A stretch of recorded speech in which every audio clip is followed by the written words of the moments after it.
Isn't that something?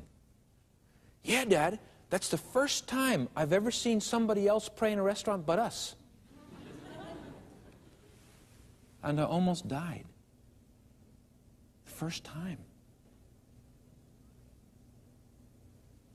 It's a sign. God doesn't need me to bow my head. I don't need to bow my head. I do, even when I'm not around other people. Why? A sense of reverence, humility. But when you're with other people, doggone it, bow your head. How do we pray now? Why? God will understand. And the last one is a public reminder. A public reminder. This is something that you write on the doorposts of your house and on your gates. This isn't something on you.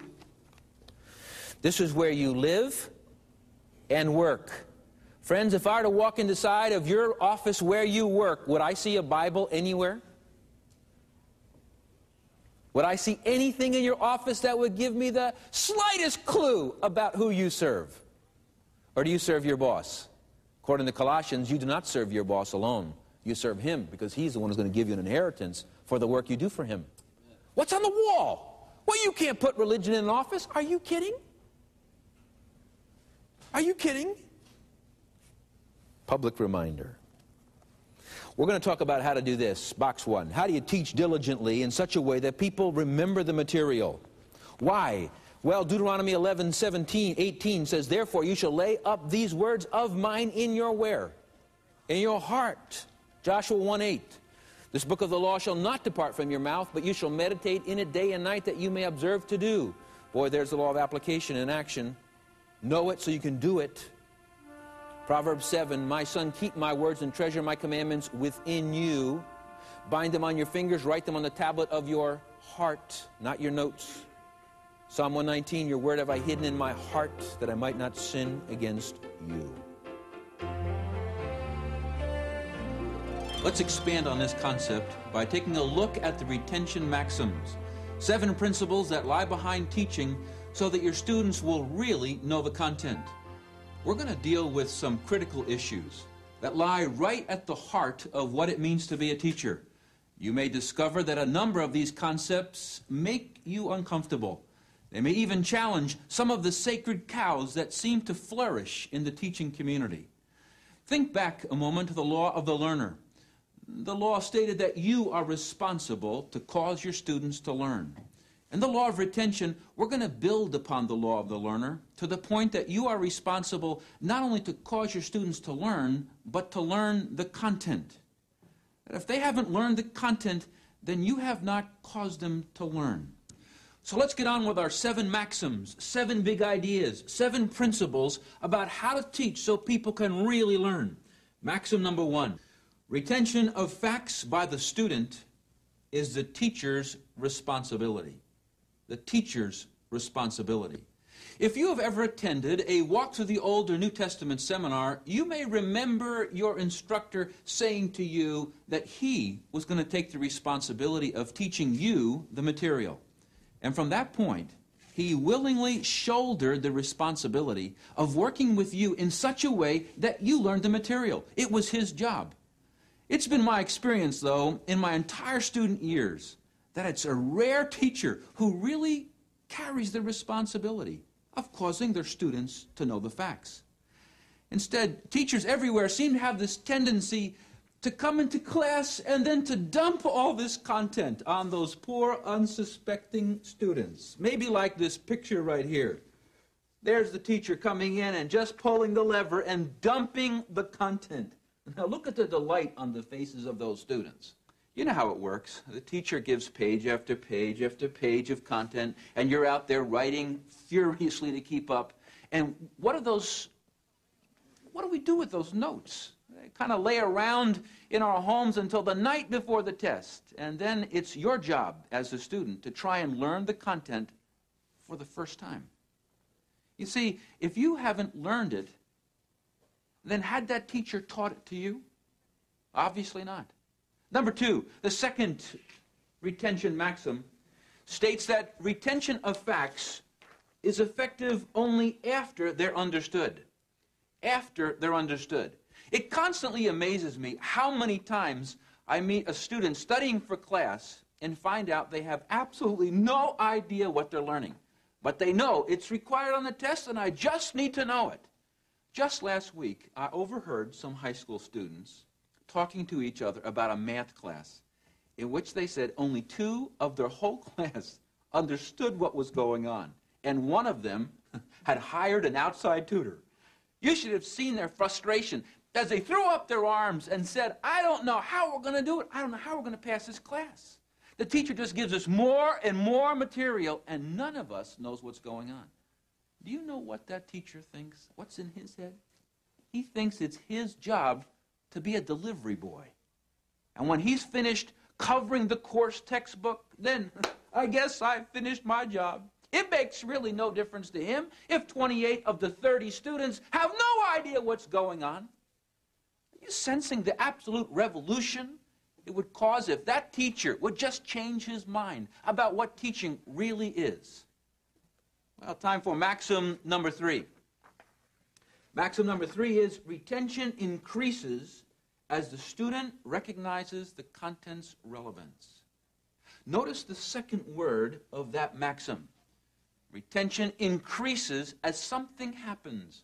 That is, the student learns faster and deeper to the degree they feel that the material is important, that it's relevant to them, or is at least relevant to something or someone. So many of our poor students are struggling up this overwhelming mountain of content, hoping that the planes of relevance are on the other side. How many times have you, personally, sat in a class as a student and thought to yourself for the entire hour, week after week after week, what good is any of this for anyone?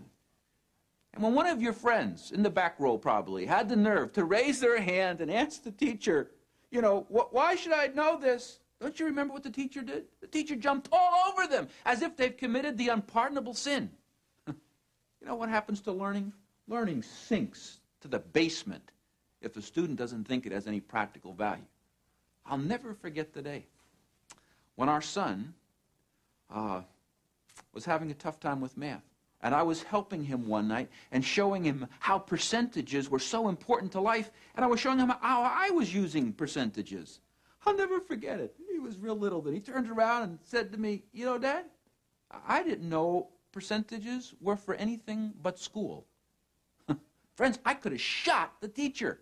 She had never got the point that it was her responsibility to help all of her students realize how relevant to life her content was. There was a student who thought the only value for percentages was to take the test on Friday.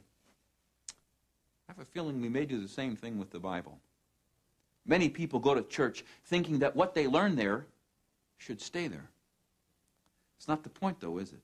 It's what they take away from church that's truly important. We have Walk Through the Bible have a slogan for that. It simply says, the Bible. It's not just for church anymore. Well, let's move on. Maxim number 4. Maxim number 4. Maxim for number 4 states retention requires the teacher to focus on the facts that are most important. Believe it or not, all facts are not created equal. But if you listen to the average teacher, one who gives between 4 and 8 pages of notes each class hour, you'd think that they were, that each piece of information was equally important as the other.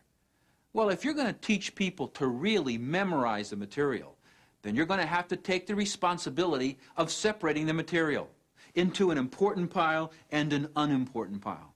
How foolish we are when we treat it as if it's one pile and handle our content as if students should know all these facts. In a sense, what we need to do is become sifters of the information. Wouldn't it be great if right here, right in front of me, right here in a flash, a content sifter would just appear? Some kind of ancient magic machine uncovered in the halls of learning that actually enables you to sift the content, to know what you should teach and what you shouldn't teach. Well, we've been looking for one for a while. And we found one.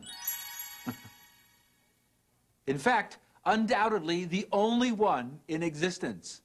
Well, what do you think? And this bucket right here. This, my friend, represents unsorted and unsifted content. I mean, look at this stuff. This is the stuff that makes for a great content dump. I mean, just pour it all over those poor students. You know why? It's not your problem. It's their problem. Unless, however, you're teaching students to learn the content, and then it's your problem. Well, see, look in here for a minute. Look at this content. Look at that. There's some gold nuggets in here. There's some silver in here. There's also a lot of dirt in here. Now, why do we waste time with the dirt? Why do we give as much time to the silver as to the gold? I mean, you're the teacher. Prioritize the content for them. Spend the majority of the time in class on the part you know is the gold, the part that's extremely important. And someday, if you have enough courage, stand before your class and tell them this content, this dirt, pick up the dirt, is irrelevant and no one needs to know it for the test. But my friends, watch out. You might have to pick some of your students right off the floor. They may have fainted in disbelief. You see, they're used to the hide-and-seek game of teaching. You know, the teacher hides the content until the test, and then the student hopes to find it. Let's go back to our content sifter. Remember, Maxim 4 states that it's your job as the teacher to focus on the facts that are most important. Now let's take this unsifted bucket of material that contains valuable information as well as worthless information. You know, the 6 or 7 pages of material that you were planning on dumping them in next class. Let me show you how this works. You dump the content on the top. Sometimes I dump bucket after bucket after bucket in there because I have so much material I could teach. Well, let's see how it works. Let's try it. Let's shake it and see what happens.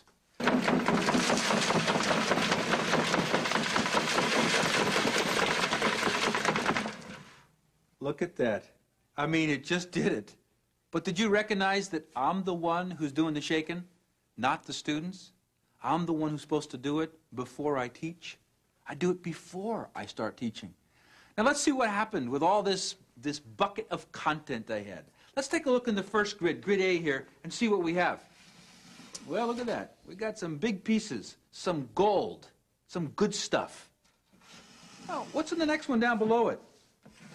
Well, look at that. It has a smaller grid. It has a lot more pieces in it, some pieces of silver. They aren't as valuable as the gold, but there's quite a few of them in there.